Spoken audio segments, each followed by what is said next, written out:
¿Cómo le va? ¿Qué tal? Bienvenido. Estamos en nuestro programa de medicina Camino a la Salud. Luego de algunos meses de receso, nuevamente en este ciclo, cumpliendo 21 años en la pantalla de San Juan y brindando un mensaje saludable. El agradecimiento a quienes nos siguen día tras día con nuestra programación, nuestra propuesta, a quienes nos respaldan económicamente y a las autoridades de Canal 4 que nos abren una vez más las puertas para poner en práctica este proyecto en la pantalla. Muchísimas gracias, bienvenidos, comenzamos así nuestro programa de medicina. Soy Diego Hidalgo.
Vamos a conversar inmediatamente con el doctor Juan Carlos Rocco, él es médico oftalmólogo, para conocer sobre tecnología recientemente incorporada en la provincia de San Juan para alcanzar diagnósticos de alguna situación que pueda sucederse con la visión.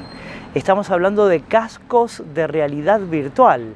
Vamos a conocer de qué se trata.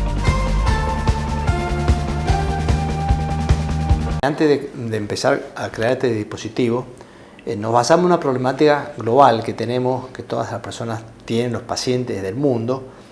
Un informe de la Organización Mundial de la Salud explicó que en el mundo hay aproximadamente 2,2 billones de personas con algún problema visual, algún grado de incapacidad visual. O sea, son 2.200 millones de personas. Es muchísimo. Y muchos de ellos no lo saben porque nunca han tenido acceso a un test o una prueba o un control oftalmológico. Siguiendo esa línea, viendo el grado que yo lo veía en mi consultorio o lo veíamos cuando hacemos campañas del gobierno, hay mucha gente que tiene un problema visual y no sabe. Pues al tener dos ojos justamente es mucho más fácil que pase desapercibido porque con un ojo no ve, en cambio el otro lo va supliendo. Entonces llegan hasta el consultorio después de 15, 20 años que se tapan un ojo y dice, doctor, no veo con ese ojo. Entonces ahí empieza un proceso que muchas veces es tarde ya, es tarde para poder tratar. Siguiendo el informe este, como te digo, se ha visto que esos 2,2 billones de personas, el 50% de estos daños, si se detecta a tiempo, se pueden prevenir y mejorar. O sea, imagínate la cantidad de personas que estamos hablando a nivel global. También se sabe que de las personas que tienen estos problemas visuales tienen 3 veces menos chance de competir en un trabajo, porque al no tener buena visión no pueden acceder a un trabajo. Tienen el doble de posibilidades de participar en un accidente de tránsito. Vos has visto, bueno, hoy vimos una chica que no veía bien y la habían bochado en la policía, por ejemplo, porque no tenía la visión mínima para poderlo ver. Si ella se podía haber visto antes, se puede detectar. Los accidentes de tránsito es impresionante la cantidad de gente que no ve bien y maneja y no sabe. Entonces, eso.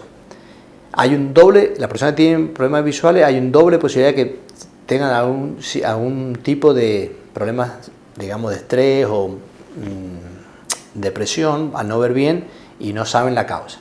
Entonces, englobando todas estas cosas, decidimos realizar un casco que con 10 minutos en forma automática y usando, como vos decís, la realidad virtual, el paciente se coloca el casco, no hace falta que el médico esté ahí, lo puede hacer una enfermera, una secretaria, una maestra, una docente, y con eso se puede detectar los pacientes.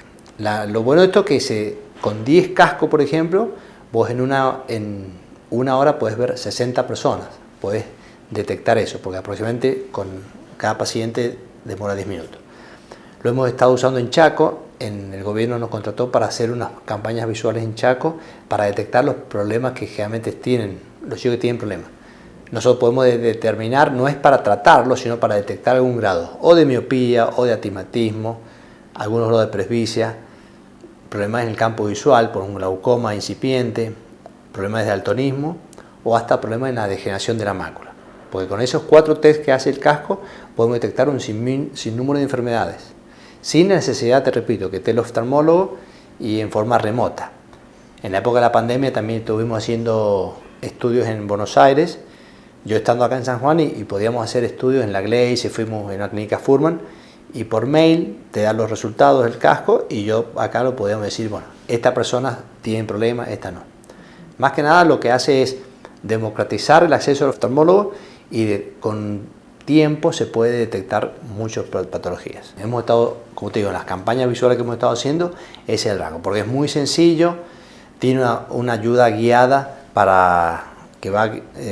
una voz le va indicando todos los pasos que tiene que seguir y bueno, y eso lo puede hacer en 10 minutos de los chicos y es un ambiente muy controlado porque, por ejemplo, para tomar la huella visual hay veces que el paciente no se tapa bien el ojo o la distancia no es la adecuada, en cambio con el casco está todo reglado y el casco automáticamente te tapa un ojo y la distancia es la misma, entonces se puede estandarizar todos los estudios. Doctor, le pido por favor que diferenciemos este nuevo método para alcanzar diagnósticos con aquellos métodos tradicionales.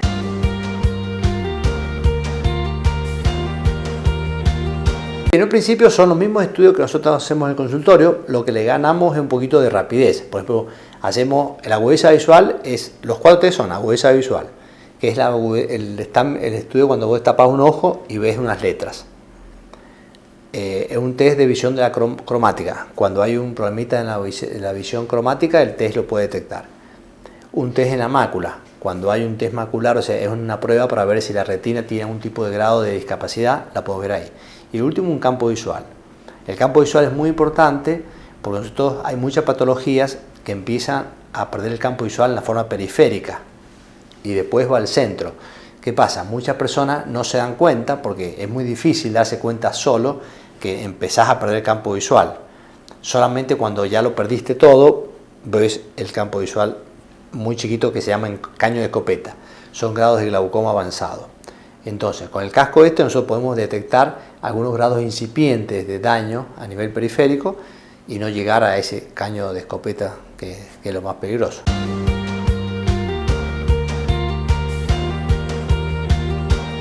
Supongamos que elijo este método para alcanzar un diagnóstico. Llegué hasta el consultorio, me someto a estos cascos de realidad virtual. ¿Es suficiente? ¿Me detectaron una problemática en la visión? ¿O tengo que someterme a otros estudios complementarios? Veamos la respuesta.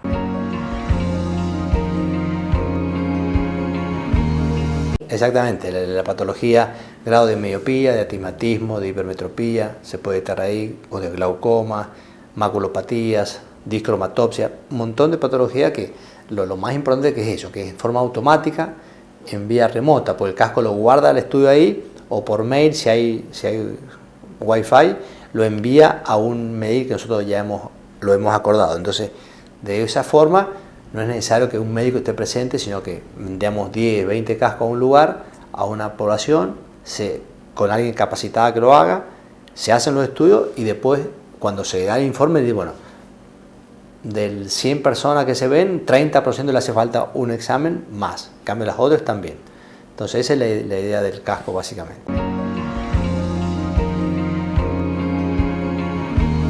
Recordar que esta nueva tecnología de los cascos de realidad virtual para el diagnóstico de patologías de la visión se encuentra ya disponible en la provincia de San Juan y de la mano de este profesional, el doctor Juan Carlos Rocco. Hacemos la primera pausa en nuestro programa, como siempre agradecerle a la firma Scorpio SRL que me viste, también a mis amigos de la óptica Neovisión por los anteojos recetados. En minutos regresamos con más temas importantes, no te vayas. Colmed Salud del Colegio Médico de San Juan.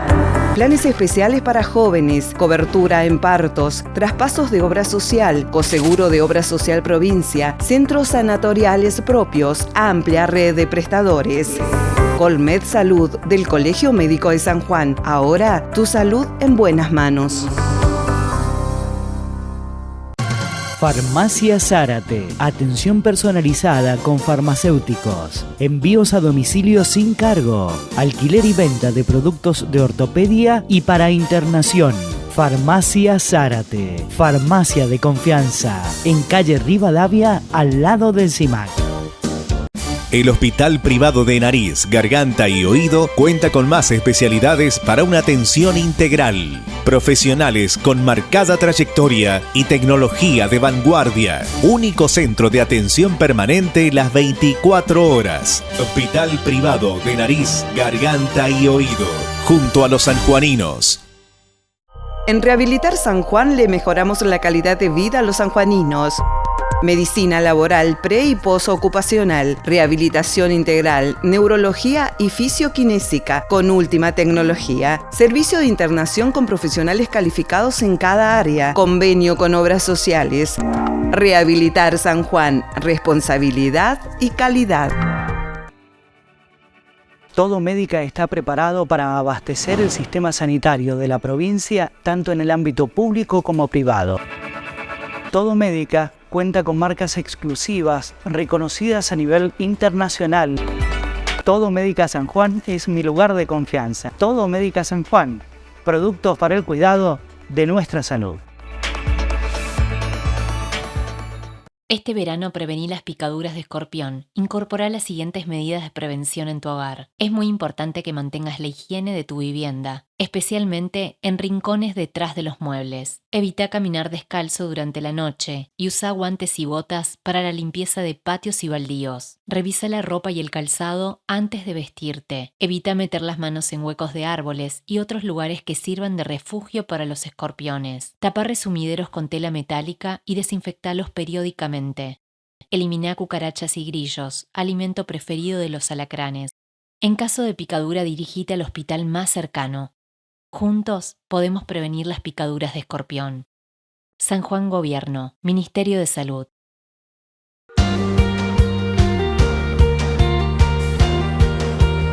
La doctora Julieta Portillo es médica otorrino-laringóloga y el tema elegido para consultar en el día de hoy es sobre la hipoacusia unilateral. ¿De qué se trata? Vamos a introducirnos.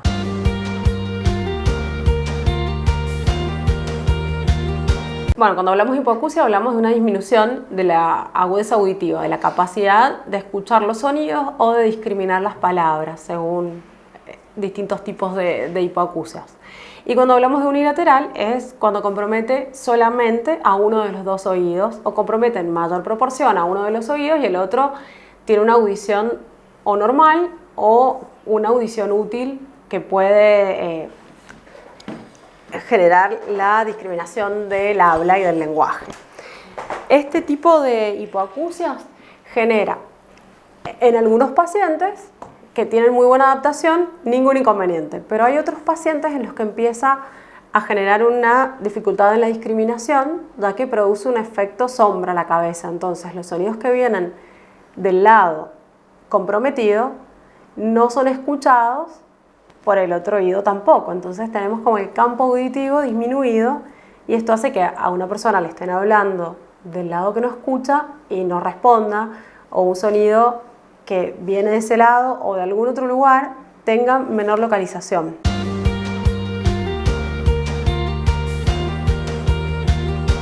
Tratemos de interpretar y entender, y la consulta es sobre causas posibles que pueden desencadenar en una hipoacusia.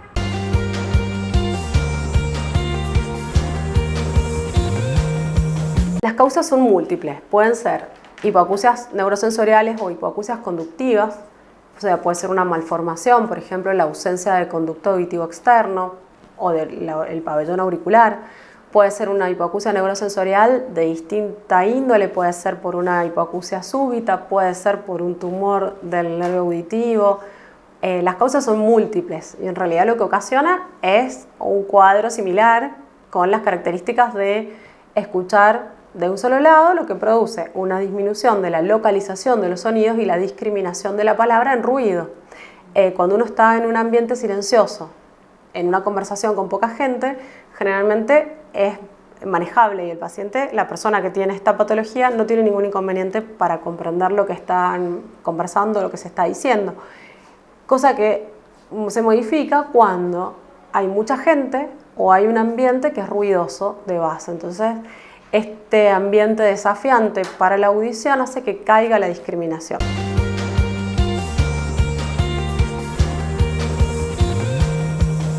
Doctora, ¿y sobre las principales manifestaciones, sintomatología?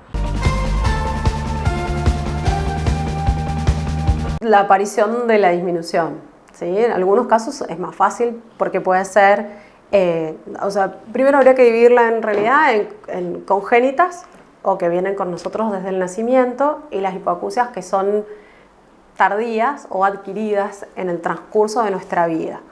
Cuando la hipoacusia es congénita, esto generalmente debería detectarse en el screening neonatal, pero puede suceder si no hacemos el screening o si no se hace correctamente, o en algunos casos en los que hay alteración solamente del nervio auditivo y la parte coclear de la audición está conservada.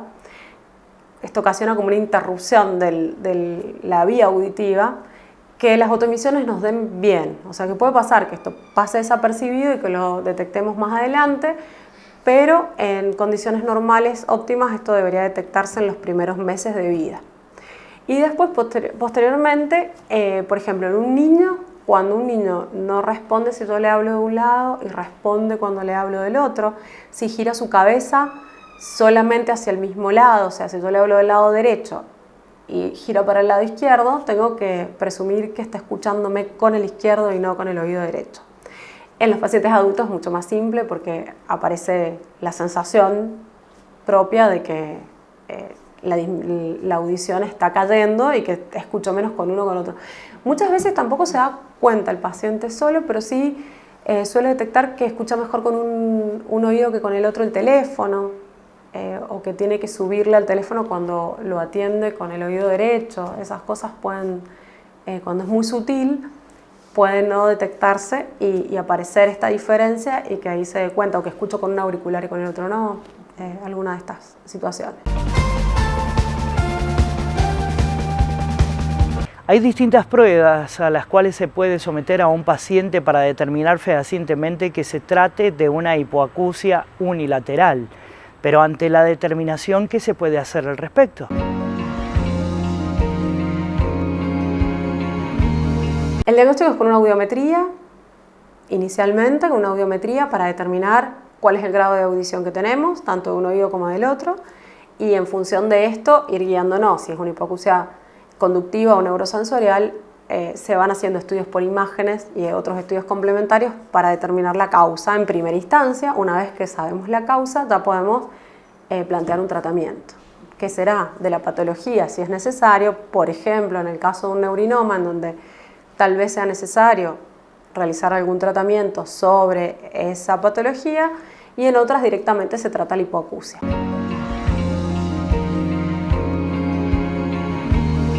Y esto nos da pie para que profundicemos a continuación sobre todas las variables en materia de tratamiento. El abanico es amplísimo, desde no hacer nada, que sería una primera instancia, en donde si el paciente se siente bien adaptado a sus actividades habituales, puede optar por no realizar ningún tratamiento, a realizar un tratamiento protésico con también un amplio abanico de posibilidades. En primera instancia podemos usar un audífono que va a detectar los sonidos del lado enfermo y se los va a transmitir a otro aparatito, a otro audífono que se coloca en el oído sano, en el oído que sí escucha. Esto se llama sistema Cross. Entonces, lo que esto nos va a ayudar a generar es ampliar el campo auditivo, que yo escuche todo lo que está sucediendo alrededor y que localice mejor los sonidos, ¿sí? Es un poquito incómodo porque necesito dos dispositivos y por ahí el paciente eso no le resulta tan cómodo, pero es útil. Después tenemos algunos otros dispositivos según el caso. Si es una hipoacusia conductiva, por ejemplo, una digenesia o una malformación del oído externo, se puede colocar un implante osteointegrado. Estos sistemas osteointegrados son de transmisión conductiva. Lo que hacen es generar una vibración que se transmite a través de la vía ósea, o sea, a través de los huesos del cráneo, que perciben esta vibración y la envían directamente hacia la cóclea que está inmersa dentro del peñasco. Este dispositivo se puede colocar, algunos modelos tienen la posibilidad de que no sea implantable, que no sea quirúrgico, y otros son implantados una parte debajo de la piel, queda anclado al hueso de la calota craneana y posteriormente, esto tiene un imán, posteriormente, después de un mes de la cirugía, se coloca el procesador, que es el que va a detectar los sonidos y transmitirlos hacia el dispositivo que está guardado en el interior de la cabecita. Y finalmente, como yendo de menor complejidad a mayor complejidad, las posibilidades de un implante coclear que pueden ser pasibles de utilizarlo algunos pacientes, sobre todo aquellos que no tengan una deprivación auditiva mayor de 10 años de corrido y que hayan sido estimulados. Mientras mejor estimulación hayan tenido, mejores resultados tenemos. El implante coclear es un dispositivo que se coloca dentro de la cóclea, también tiene un imán que va detrás, colocado debajo de la piel, detrás de la orejita, y a través de este imán se coloca externamente el procesador auditivo. Estos procesadores tienen filtro de ruidos y micrófonos multidireccionales para que se puedan captar los sonidos en todas las direcciones y priorizar el lenguaje hablado por encima del lenguaje del ruido de fondo. Doctora, en este momento estoy con resfrío, con mucha tos y de repente se me tapa el oído. ¿Qué debo hacer? ¿Concurrir inmediatamente al profesional médico, al especialista? ¿Esto es verdaderamente así? ¿Corresponde?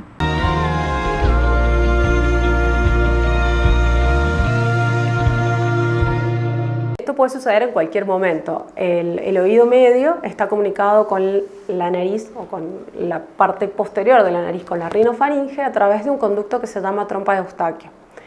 Este conducto tiene la función de mantener las presiones del oído medio y del oído externo o del exterior compatibles, que sean congruentes, que sean equivalentes. Cuando hay un cambio de presión en el exterior, por ejemplo, subo a una montaña, cuando escalamos o cuando hacemos el cruce hacia Chile o subiendo en un avión, hay cambios en la presión de oxígeno en el exterior. Cuando esto sucede, la trompa de Eustaquio es la encargada de realizar esos ajustes y volver toda a la normalidad y que ese oído se destape y vuelva a funcionar correctamente. Cuando esto no sucede, o cuando esto se ve obstruido por las secreciones o la congestión que ocasiona un cuadro de vía aérea superior, el oído puede tan solo quedar como aislado y no poder compensar estos cambios de presiones de un lado de la membrana timpánica y del otro, o también coleccionar líquido dentro del oído medio y que esto genere una pérdida de audición. Esto genera una pérdida de audición conductiva que generalmente va a generar también autofonía. La autofonía es la sensación de escuchar mi voz y los sonidos internos dentro de ese oído. Generalmente este tipo de pérdida auditiva es reversible una vez que nosotros medicamos, generalmente con corticoides, ya sea vía oral o locales. A ese paciente resuelve y se revierte completamente. En algunos casos que esto no sucede, bueno, hay que investigar un poquito más y hacer otro tipo de tratamiento.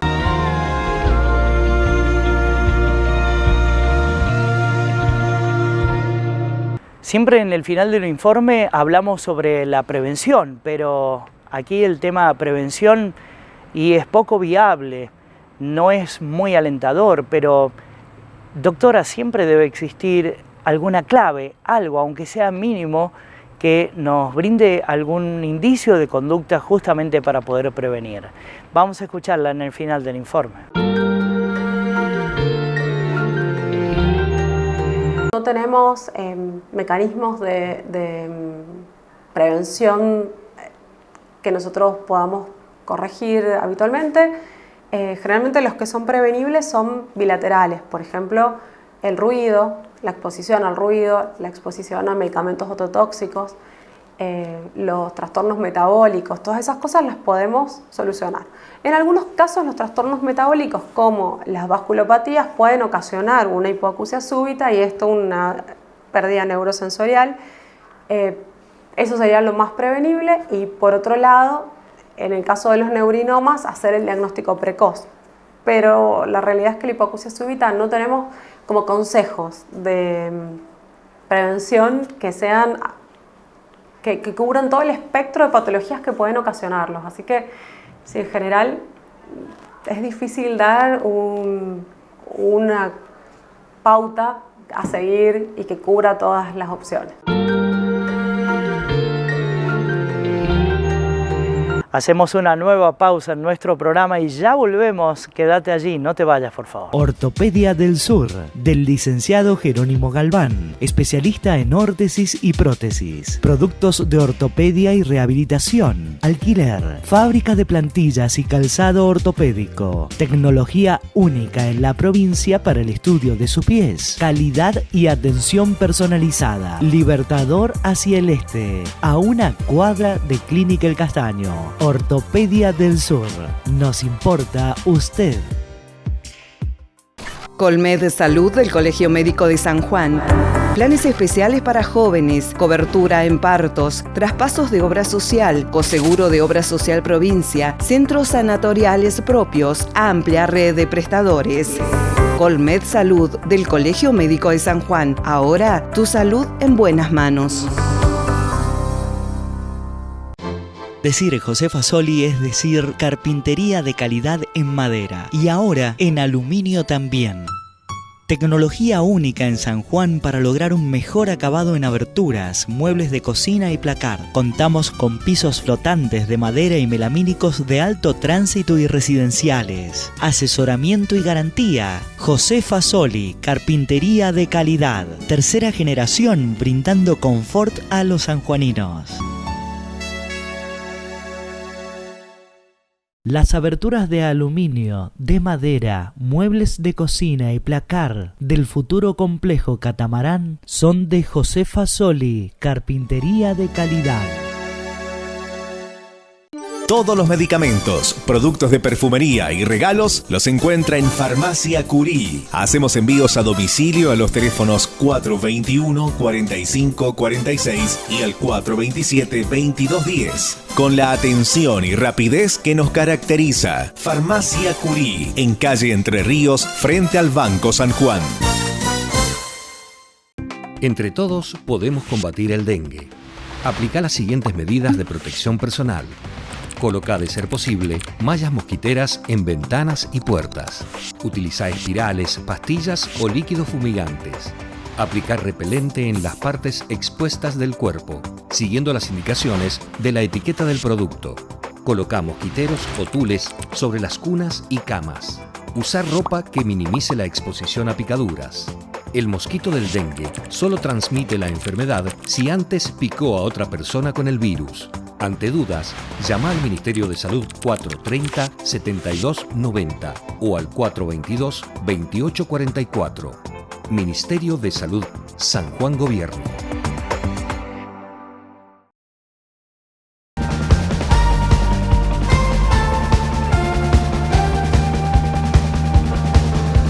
Un capítulo importantísimo dentro de lo sanitario es los trastornos alimentarios, la conducta alimentaria. Vamos a conversar a continuación con una profesional psicóloga para aclararnos y hacernos una introducción. Cuando hablamos de trastornos alimentarios, ¿es hablar de qué?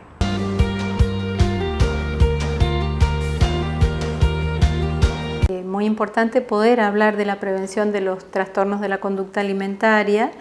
Hay 2 días al año que son fundamentales para poner énfasis en el cuidado de la salud con estos trastornos. El 30 de noviembre se suele llamar que es el Día Internacional de la Lucha contra los Trastornos de la Conducta Alimentaria, porque son enfermedades progresivas que se han ido instalando socialmente y su forma de llegar es silenciosa. El paciente comienza a percibir un malestar en él mismo, en su apariencia física, comienza a tener la percepción de que tiene un peso inadecuado, una figura inadecuada, que resulta desagradable para los demás, entonces comienza a tener un desorden con la alimentación, porque lo que más intenta es llegar a un peso o una forma X. Entonces, a veces se centra mucho en las calorías, cuántas calorías consume al día, intenta hacer una restricción de lo que está comiendo, va seleccionando determinados alimentos, y ahora con esto de que tenemos la etiqueta, el etiquetado con todas las calorías que tiene y demás, el paciente encuentra otra herramienta, la persona que comienza a padecer este trastorno, comienza a ver otras herramientas para cuidar su alimentación en pos de disminuir el peso. Entonces, clásicamente los trastornos que conocemos son anorexia, bulimia, trastorno por atracón. Pero hay otros trastornos que han sido reconocidos por el DSM-5, que es el manual diagnóstico de psiquiatría que habla de todos los trastornos psicopatológicos, y ahí está incluido los trastornos por la conducta alimentaria, de la conducta alimentaria. También está el CIE-11, que es otro manual diagnóstico que habla de los trastornos alimentarios, este es europeo. Pero hay coincidencias donde también se habla de que existe la compulsión a comer inadecuadamente, grandes cantidades, ¿no es cierto? Que son los desórdenes alimentarios así en general. La persona pierde la noción de lo que está comiendo y luego experimenta malestar. Después tenemos el comedor nocturno, esto de la vigorexia, la ortorexia, que es la selección de los alimentos que son puramente saludables. Por ahí el etiquetado todo verde, todo lo que nos indican que es adecuado para estar en forma y estar saludable.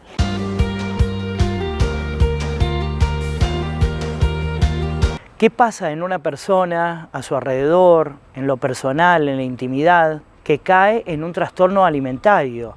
Las posibles causas verifiquemos junto a la profesional.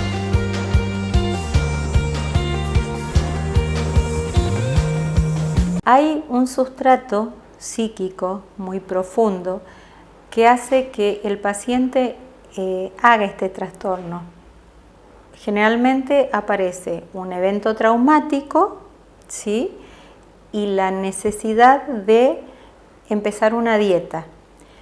Hacen un componente, es lo que nosotros llamamos el factor desencadenante o factores desencadenantes, donde la persona va canalizando su malestar psíquico a través de este cuidado en la alimentación, ya sea por una restricción o por un exceso de comida en el intento de restringir alimentos. Entonces, lo que no percibe el paciente es que hay un cúmulo de emociones o hay situaciones estresantes que no puede manejar y que se aparta de ellos tratando de controlarlos a través de la alimentación, ¿sí? A través de encontrar una figura que es lo visible, porque internamente no puede percibir qué le pasa. Incluso llega hasta situaciones donde no siente emociones, dice, no sé qué me pasa, no siento nada. Hubo una situación difícil en casa, pero yo no siento nada, ni alegría, ni tristeza, ni es mi cumpleaños, pero me da lo mismo, mejor si no estoy. Entonces, estas emociones que no puede percibir se van trasladando a la alimentación y a la búsqueda de un no contacto con las personas, ¿sí?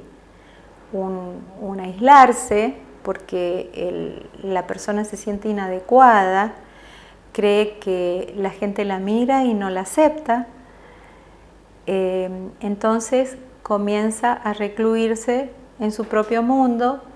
Si es un adolescente, seguramente va a estar en la habitación la mayor parte del tiempo, va a ir cambiando el humor, y acá es importante tener en cuenta esto, porque donde se hace más evidente es en la preadolescencia y en la adolescencia, porque es donde el ser humano tiene los cambios más bruscos en su cuerpo, ¿no? Más rápidos, y no alcanza esta personita a darse cuenta de qué es lo que le está pasando.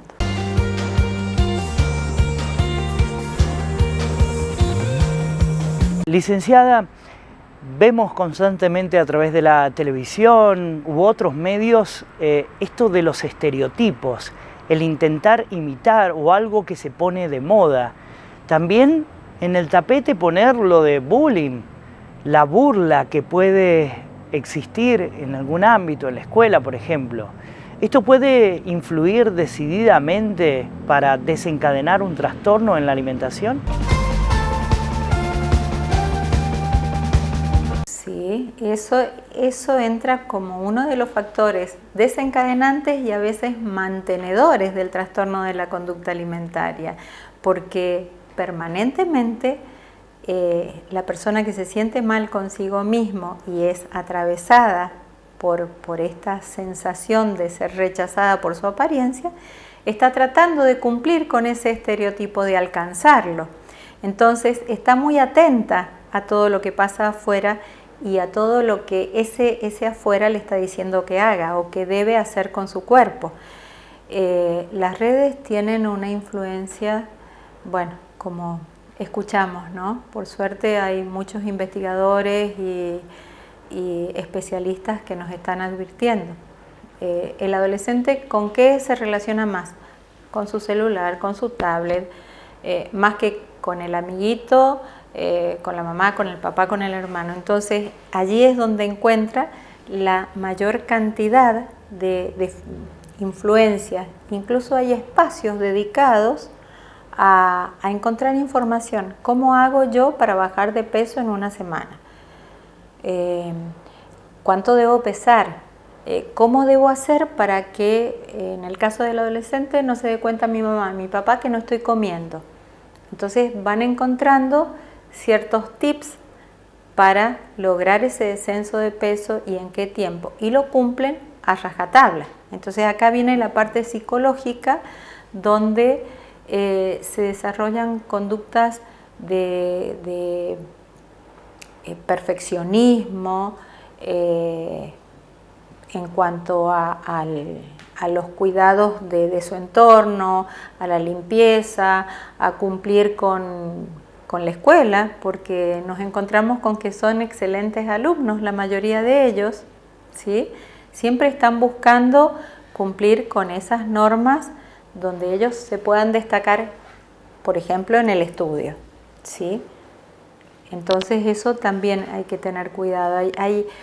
Hay una necesidad de aceptación que, si no lo encuentran desde lo corporal, lo buscan desde lo intelectual.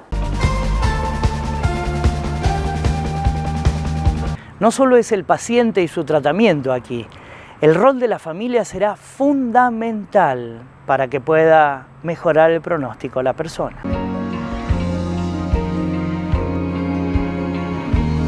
De la familia es fundamental. Nosotros siempre decimos, cuando llega un paciente a nuestro centro, siempre le decimos que el tratamiento es conjunto. La familia pasa a ser nuestro coequipero, nuestros coterapeutas, porque ellos son los primeros que detectan cambios. Por ejemplo, el cambio de humor, la irritabilidad, la disconformidad permanente, el no charlar, el no compartir tiempos con ellos. Y cuando lo advierten, ya ha transcurrido un tiempo largo. ¿Por qué? Porque estamos todos tan exigidos en nuestros trabajos, con nuestras obligaciones, que los tiempos que compartimos, a veces ni siquiera hay un almuerzo o una cena en familia. Entonces, tal vez pasó un mes y recién ahí mamá o papá o algún hermano se da cuenta que algo le está pasando a este miembro de la familia. La familia puede escuchar, acercarse, preguntarle, ¿necesitas algo? ¿Está pasando algo? ¿Te puedo acompañar? ¿Te voy a escuchar? Posiblemente me pediste y no me di cuenta, porque es uno de los reclamos que hacen. Yo siempre le digo a mi mamá, a mi papá, tal cosa y no me escuchan, se sienten no escuchados. Entonces acercarse, hablar, observar si por ahí dejan de usar determinadas ropas, pierden el interés por sus amigos, por las salidas, por compartir un tiempo con ellos, sobre todo a la hora de las ingestas. Desayuno, almuerzo, cena. Si evaden esos momentos, es importante que estén atentos, ¿sí? Lo primero que sugerimos es el diálogo, el acercamiento y después la consulta con profesionales especializados, porque es una patología silenciosa que se instala lentamente. Si se cronifica es muy difícil de revertir. En algún momento se decía que era irreversible. Hoy en día hemos podido experimentar, ver personas que han logrado una recuperación. Si no es en un 100%, en un 70% está muy bien, ¿sí? En un 80% es muy bueno. Entonces la persona vuelve a hacer una vida normal.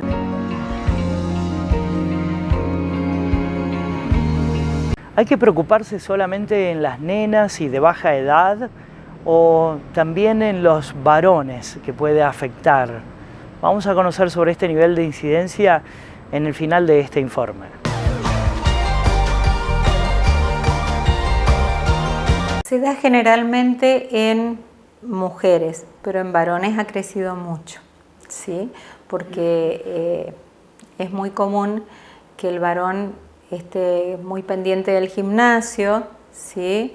La vigorexia, la ortorexia se encuentra mucho en varones y a veces está como más disfrazado o de repente el malestar por la suba brusca de peso lleva a esa persona a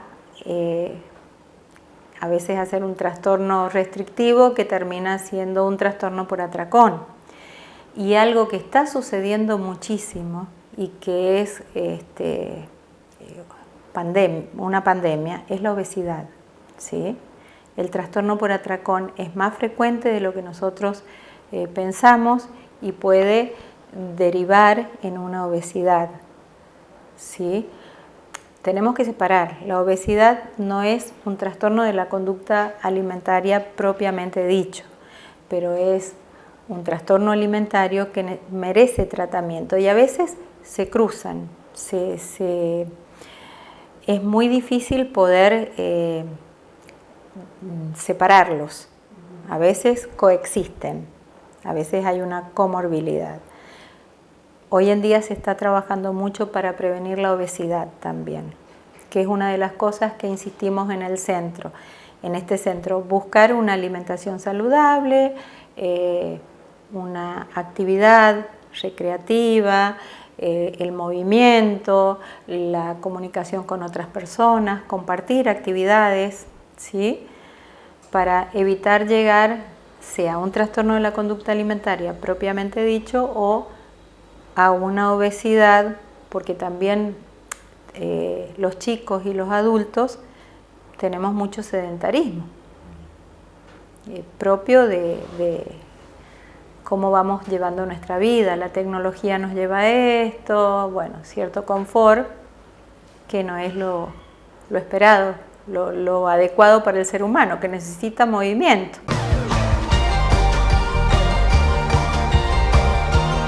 Pausa en Camino a la Salud, la última, y como siempre pedirte por favor que tomes papel y virome para agendar los datos importantes que llegan en nuestra guía profesional. ¿Necesitas recuperar energía, vitalidad, concentración, memoria, mejorar tu rendimiento sexual y físico? Ahora en San Juan hay un tratamiento médico innovador, efectivo y rápido. Pellets de testosterona, con resultados garantizados. Turnos al teléfono 264 50 57 862. Servicio de urología y reproducción de los doctores Miguel Sojo y Mauricio Sojo, especialistas en andrología para el diagnóstico y tratamiento de las enfermedades relacionadas con la reproducción y sexualidad masculina. Encuéntrelos en CIMAC, en calle Rivadavia, frente a Plaza Aberastain, teléfono 429-3100. Dr. Daniel Matar, neumonólogo, especializado en trastornos del sueño. Turnos al teléfono 422-7656 y al 154-12-5242. Dr. Julio Ríos, cardiólogo clínico. Lo encuentra en el Instituto de Alergia, Asma e Inmunología, calle Mendoza, 830 Sur. Teléfono para turnos 421-3812. Fabiola Becerra, especialista en podología, belleza y cuidado de pies. Teléfono para turnos 264-444-7754. Dr. Ignacio López Lima, cardiólogo universitario, especialista en ecocardiología y tomografía de corazón, diagnóstico. Turnos para consultas en Innova Instituto de Cardiología al teléfono 422-6610. Centro de Miopía y Astigmatismo del Dr. Juan Rocco. Atención de las enfermedades de la visión. Tratamiento de la presbicia con gotas. Turnos al teléfono 422-6071. Jujuy 167 Sur, planta baja, Ciudad. Lugar de atención, Clínica Imo Quality, en calle 9 de Julio 153 Este. Teléfono para turnos 422-3392. Todo Médica está preparado para abastecer el sistema sanitario de la provincia, tanto en el ámbito público como privado. Todo Médica cuenta con marcas exclusivas, reconocidas a nivel internacional. Todo Médica San Juan es mi lugar de confianza. Todo Médica San Juan, productos para el cuidado de nuestra salud. En Rehabilitar San Juan le mejoramos la calidad de vida a los sanjuaninos. Medicina laboral pre- y posocupacional, rehabilitación integral, neurología y fisioquinésica con última tecnología. Servicio de internación con profesionales calificados en cada área. Convenio con obras sociales. Rehabilitar San Juan, responsabilidad y calidad.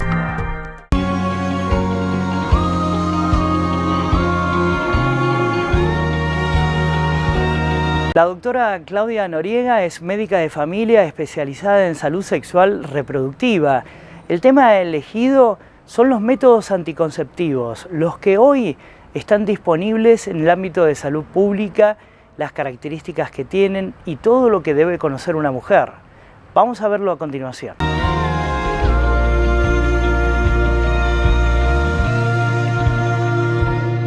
Primero, que los métodos anticonceptivos, la mayoría de los métodos anticonceptivos que hay, y sobre todo para el uso femenino, son métodos reversibles y no abortivos. Y la mayoría están en los centros de salud. Y son varios los que hay. Entonces, lo más importante es que la mujer puede decidir cuál es el mejor método para ella y en forma conjunta con su médico de cabecera o su ginecólogo. ¿Y qué métodos anticonceptivos tenemos al día de hoy o tenemos en la canasta anticonceptiva? Son pastillas anticonceptivas. Tenemos el primero, el método de barrera, que es el preservativo. Tenemos preservativo masculino y femenino. tenemos las pastillas anticonceptivas que vienen con 2 hormonas o 1 hormona, dependiendo del estado o del problema que puede llegar a tener esa mujer. Tenemos inyectables, tenemos dispositivos intrauterinos, tenemos implantes subdérmicos, que son los que se colocan en la parte interna del brazo, y tenemos los métodos de anticoncepción quirúrgica.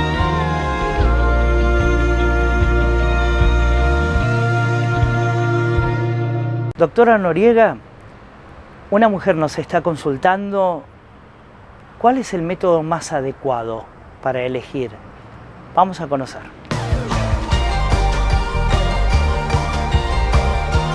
La elección del mejor método anticonceptivo, esto es una pregunta muy frecuente en cuando me preguntan, doctora, ¿este es el método más efectivo? ¿Es el que mejor ha salido en el mercado? ¿Es el más nuevo? Y en realidad el método anticonceptivo que mejor es aquel que se adapte mejor a la mujer de acuerdo a su condición física, clínica, ginecológica, a su creencia, a su rol social, o sea, el que mejor se adapte a la mujer. Por supuesto, siempre he hablado con su médico de cabecera. Ese es el mejor método anticonceptivo. Porque, por ejemplo, yo puedo ofrecer un dispositivo intrauterino, un DIU, y resulta que a esa mujer me dice, no, doctora, yo le tengo mucho miedo a algo extraño en mi cuerpo. Entonces, yo ya sé de antemano que ese método quizás no sea muy adecuado para esta mujer. Nos detengamos aquí para no generar ansiedad en nuestros televidentes. Hablar de métodos anticonceptivos y algunos muy modernos, por ejemplo, aros vaginales o por allí parches dérmicos. Vamos a escuchar la explicación. La medicina va avanzando más y está poniendo en el mercado más métodos anticonceptivos para facilitar la situación en la que nos encontramos al día de hoy. Mujeres que trabajan, mujeres que llegan, que quizás tengan doble rol, tanto en laboral como en la casa, mujeres que quizás con más situaciones de estrés, les cuesta un poco tener una adherencia a quizás las pastillas que se toman diariamente. Entonces, la medicina ofrece más métodos, como uno de ellos pues, es el anillo vaginal o los parches dérmicos, ¿no? Estos son muy buenos métodos anticonceptivos, tienen muy buena adherencia y como método anticonceptivo que tienen sus hormonas deben ser hablados con el profesional o con el médico para ver si ginecológicamente y clínicamente se adapta a su organismo, porque debemos saber que tienen sus indicaciones y contraindicaciones, ¿sí? Y estas contraindicaciones, cuando estamos hablando de parches y estamos hablando de anillos, tienen una hormona que se llama estrógeno. Y este estrógeno debemos tener mucho cuidado en indicarlos en aquellas mujeres que tengan un antecedente de cáncer de mama en forma activa, que tengan problemas en las arterias o en las venas, que tengan problemas hepáticos. Entonces todo esto se va evaluando en la consulta con el profesional. Seguramente hay papás frente a la pantalla y que tienen chicos adolescentes. Y los mismos adolescentes quizás están frente a la pantalla y hoy con una posibilidad de trasladarse hasta un centro de salud en búsqueda de algún método anticonceptivo. Vamos a escuchar a la especialista a continuación. En esta franja etaria, ¿cuál sería el método más adecuado? Siempre se sugiere que el mejor método es la doble protección. ¿Por qué? ¿Por qué se le llama doble protección? Porque se sugiere que sea un método anticonceptivo que prevenga un embarazo no planificado o no previsto, como quizás pueden ser pastillas, inyectables, el implante, los parches o los anillos, más el método de barrera, que es el preservativo. En este caso, el más difundido y el más conocido es el preservativo masculino, ¿no? Pero cuando hay doble método, o sea, doble protección, la efectividad del método aumenta más. Entonces, para el adolescente siempre se sugiere esta doble protección. Y aprovechamos la entrevista para consultarle a la doctora Noriega sobre otros temas, pero que también tienen algo que ver. Una mujer en estado de lactancia, bien, está dando de mamar. ¿Es más susceptible a quedarse embarazada que otras?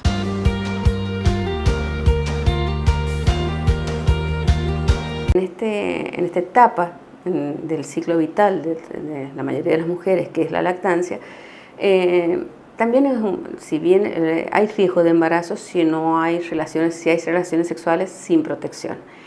Si bien en este periodo se conoce un método que se le llama como método natural, método de la amenorrea y de la lactancia, este método tiene poca efectividad si no se mantienen tres situaciones, una de la mano de la otra, como es por ejemplo que la mujer que está dando el pecho, que está lactando, no tenga más de 6 meses de lactancia, que no esté menstruando durante ese periodo posterior al parto o a la cesárea, y que su bebé tenga lactancia exclusiva. Si alguna de estas tres patitas se rompen, como por ejemplo la mujer no puede dar una lactancia exclusiva porque ya tiene que ir a trabajar o porque ya tiene otras situaciones, ya este método de la lactancia, la amenorrea de la lactancia, que se llama MELA, método de la lactancia, ya no me está sirviendo. O si ya tiene más de 6 meses, tampoco me sirve mucho este método. O si la mujer menstruó antes de esos 6 meses, tampoco me sirve mucho. Por lo tanto, en estas situaciones siempre se sugiere utilizar otro método anticonceptivo. Ahora, si nosotros utilizamos algún método que tenga hormonas, siempre se sugiere que sea un método hormonal basado en progesterona, como son pastillas anticonceptivas que tienen solamente una sustancia, una hormona que se llama progesterona. Y esta es la que nosotros podemos indicarlo en estos momentos.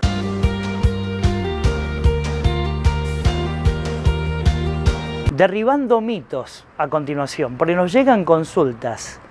Varios de estos métodos anticonceptivos generan que engorde una persona. ¿Es así? Hay muchos, pero muchísimos mitos basados en los métodos anticonceptivos que hay que irlos desmistificando, porque muchas veces hacen que la persona tome malas decisiones.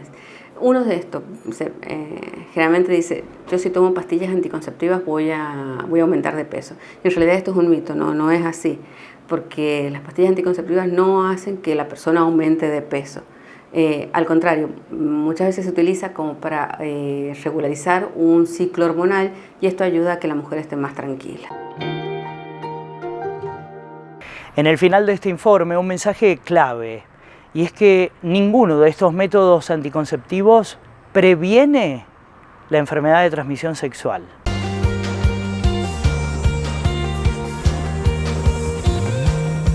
Esto es súper importante porque de todos estos métodos que hemos hablado, ya sea el hormonal, el quirúrgico o lo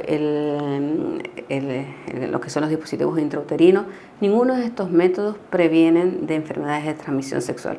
Sí nos previenen de un embarazo no planificado porque la mayoría de estos métodos son anovulatorios. Lo que no nos previenen son estas enfermedades. ¿Y cuál es el método que nos previene de las enfermedades de transmisión sexual? El uso del preservativo. El más difundido es el preservativo masculino, ¿no? Pero el uso del preservativo utilizado en forma adecuada y correcta, porque también si nosotros tenemos un mal uso del método de barrera, en este caso el preservativo, la efectividad y la eficacia nos disminuye muchísimo y el riesgo de infecciones de transmisión sexual está.